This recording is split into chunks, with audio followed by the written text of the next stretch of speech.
If you want to experience true racing in video games, then you have to move beyond scaling, beyond sprites, beyond the limitations of the 2D plane and into the new frontier of 3D polygons. In this episode, we're taking a look at one of the first truly 3D racing games.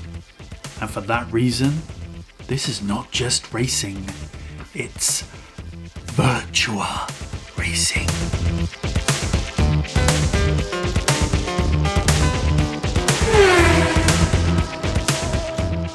Virtua Racing was released all the way back in 1992 and was the first game released on Sega's Model 1, their new powerhouse 3D arcade board. Guess who made this game? Go on, have a guess. That's right. The man himself, the godfather of the arcades, the miracle worker of the consoles, the visionary video game developer who's revolutionized the industry more times than I can count. Here he is, back at it again. Yu Suzuki and his legendary AM2 team.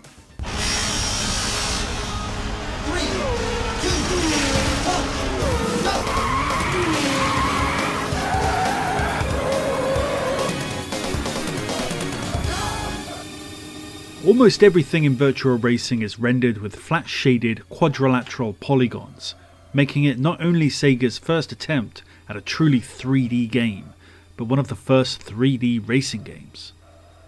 It ran at what was then a blistering 30 frames a second, which helped to create a feeling of fluidity and smoothness not seen in many other racing games. There was some pop-in in the original game, but the draw distance was kept to a decent level to keep the immersion. While you may look at this now and think it looks a bit rudimentary, it was a truly revolutionary game at the time, and surely back in 1992 this would have blown people's minds. Like most Sega arcade racing games, it came in a variety of distinct cabinets in the arcade, and had a feature where you could change your field of view from the cockpit of the car, behind the car, to way above it. This was a pretty new concept at the time and made for a much more dynamic experience compared to other racing games. On some of these cabinets, the game was even presented in widescreen format, not a common aspect ratio for 1992. You race in what looks like an F1 car. However, it doesn't handle anything like you would expect an F1 car to handle. The controls are very slippery and jerky and will take some getting used to. For this reason, the challenge in this game, as with many other Sega races, is mastering the car's controls and the track layout so that you can put in faster and faster lap times and get higher and higher positions. It's not about winning lots of races, but practicing and mastering the 3 tracks that are here. If you hit things or come off the track, you will lose speed, but the car luckily won't take damage. If it did, my team would have gone bankrupt a long time ago and fired me by now. As you may have guessed, the version I'm currently demonstrating is not the arcade original. This is the Nintendo Switch Sega Ages version, which for all intents and purposes is as close to the original arcade game as you can get. In fact, it goes beyond it in a lot of ways. The resolution is higher at 1080p docked, 720p undocked, the frame rate is increased to 60 frames a second, and the entire map is rendered at once, meaning zero pop-in. There is even a steering assist to make the control of the car more stable and easier to get to grips with. This is purely the arcade version, so you only get one car and the 3 tracks. My first exposure to Virtua Racing was the Mega Drive version. Let's all take a moment to appreciate that this is running on a Mega Drive. Truly incredible if you think about it. It does have some help from the Sega Virtual Processor incorporated into the game cartridge, but still, this is a huge achievement, even if the core game is obviously massively scaled back in terms of, well, everything. It's still very much playable. Using the Sega Virtual processor meant that the game was incredibly expensive at launch, but I remember this game making a big impression on me. I was almost scared at this new technology. The game was also released on the 32X, and this version does kick a lot of ass in a lot of ways. The beefier hardware on the 32X brings this version more into line with the arcade version in almost every way. It's nowhere near arcade perfect, but it is a huge improvement and much more playable. There are also 2 new tracks and 2 new cars added. Not bad all in all. Some of the best racing you will find on the 32X, that's for damn sure. The Saturn version was not handled by AM2 like the previous installments. Instead it was given to Time Warner Interactive.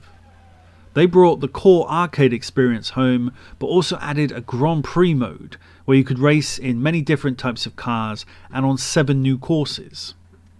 Good value for money, I'd say, considering how basic a lot of Saturn arcade ports were. I haven't played this mode much, mainly because you have to race about 10 laps in each track, and it gets a bit tiresome doing this over and over again, especially in a go-kart travelling at 80 miles per hour. Overall, the game is a step up visually once again over the 32X version, but not by much. It still is not arcade perfect, and the performance is not outstanding considering how basic the game's look is. I'd expect more from the Sega Saturn in all honesty. I will play more of this, but my CD tends to crash a lot due to scratches. Condition like new, my ass. Lastly, we have the Sega Ages version on the PlayStation 2. This one looks really good and performs excellently, even if the image appears quite dark for some reason. The resolution and draw distances are improved over the original, and it is buttery smooth. However, I'm not a huge fan of this version for one reason.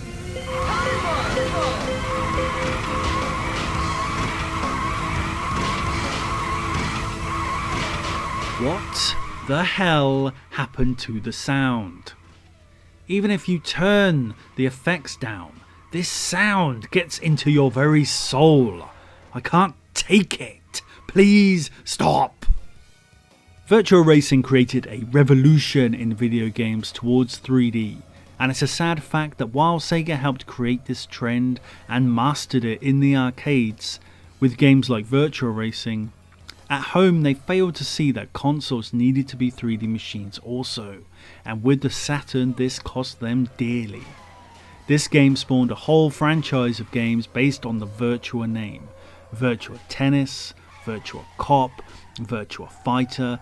These are all classic games which pioneered our way into a new world of video games. It's crazy to think that in just 1 year the Model 2 and Daytona USA would be released to build on this legacy, creating even more detailed 3D environments.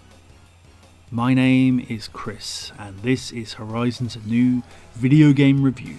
Please like, subscribe and share the video. Horizons Anew needs you. Until next time.